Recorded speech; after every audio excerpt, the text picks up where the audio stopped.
Okay, now we're going to do part 3 of the precipitate lab, and we're going to write in all of the products. So when we mixed the two compounds together, we formed two new compounds in the test tube. And what we just saw was the double displacement reaction. So if you remember from our notes, double displacement reaction follows this pattern. Basically, your cations swap partners. So your cations and anions were on a double date, and the cations decided to switch dates.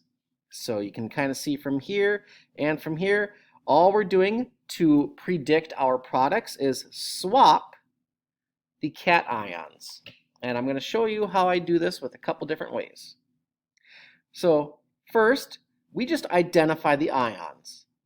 So remember, the cations are the first ones. So Pb and Na are my cations.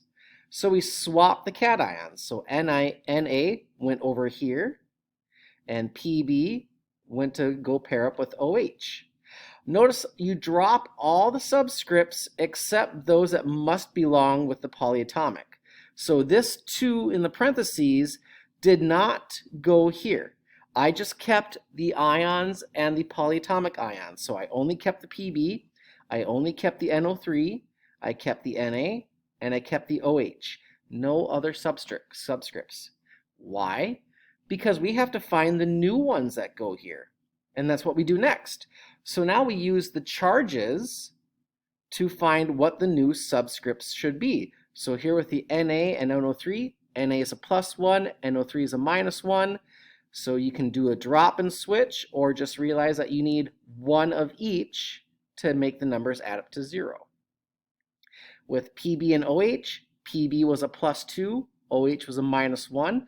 You can drop and switch the numbers around, or realize that in order to get a +2 and a -1 to add to 0, you need 2 of the OHs and 1 of the Pb.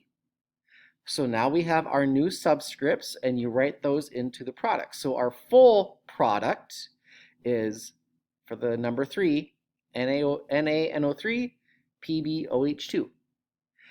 Next, oh no, we're not done.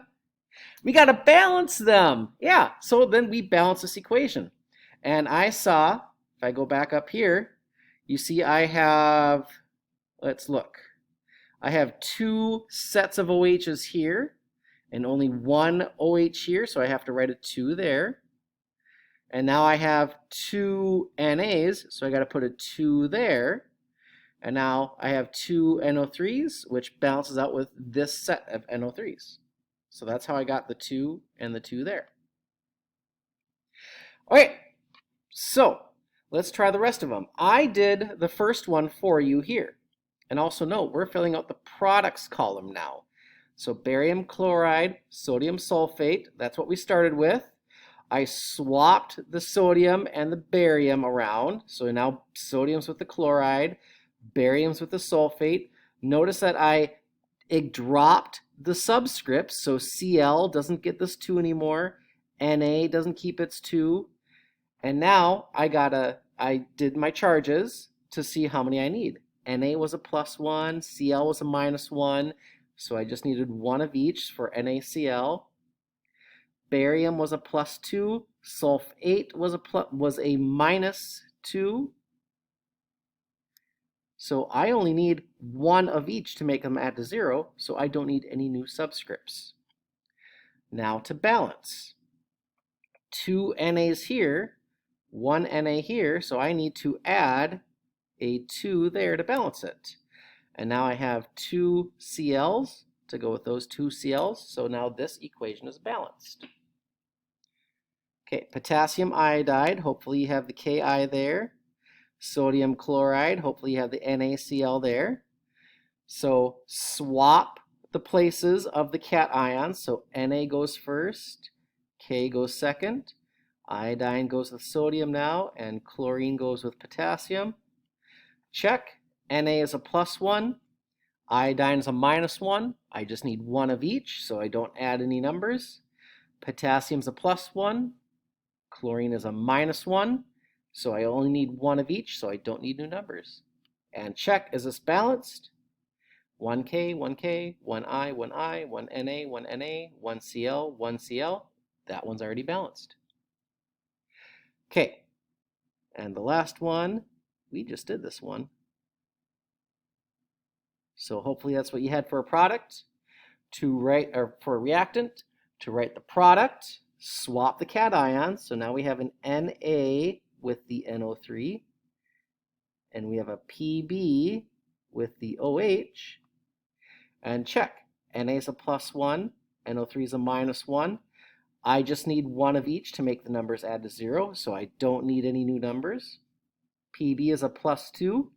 How do I know that? Well, I was told it in the formula. OH is a -1. I need 2 OHs to go with my 1 PB to make it add up to 0. And now let's balance. And if you remember from earlier, I had to put a 2 there, and I had to put a 2 there. And you can see that when I wrote this, I didn't leave enough room for balancing. So hopefully you didn't make my mistake here and you left enough room to balance. All right, so do the rest of the products. After you've predicted the products, check with a partner or check with me to make sure that you got them right, and then balance. You don't want to balance right away, because if you wrote the products wrong, the balancing is going to be wrong as well.